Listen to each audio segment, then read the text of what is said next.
ابو جمرہ نصر بن عمران زبقی نے بیان کیا کہ میں نے ابن عباس رضی اللہ عنہ سے سنا، آپ نے بتلایا کہ قبیلہ عبد القیس کا وفد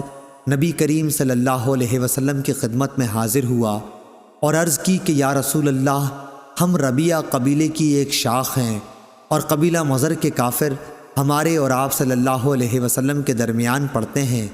اس لیے ہم آپ کی خدمت میں صرف حرمت کے مہینوں ہی میں حاضر ہو سکتے ہیں،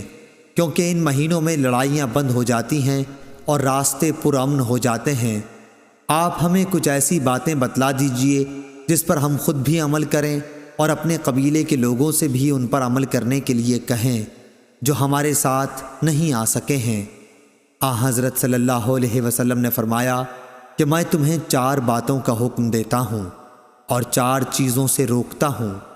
اللہ تعالیٰ پر ایمان لانے اور اس کی وحدانیت کی شہادت دینے کا۔ یہ کہتے ہوئے آپ نے اپنی انگلی سے ایک طرف اشارہ کیا۔ نماز قائم کرنا، پھر زکوٰۃ ادا کرنا اور مال غنیمت سے 5واں حصہ ادا کرنے کا حکم دیتا ہوں، اور میں تمہیں کدو کے تومبی سے اور ہنتم سبز رنگ کا چھوٹا سا مرتبان جیسا گھڑا، نقیر کھجور کی جڑ سے کھودا ہوا ایک برتن، زفت لگا ہوا برتن، زفت بصرہ میں ایک قسم کا تیل ہوتا تھا، کے استعمال سے منع کرتا ہوں۔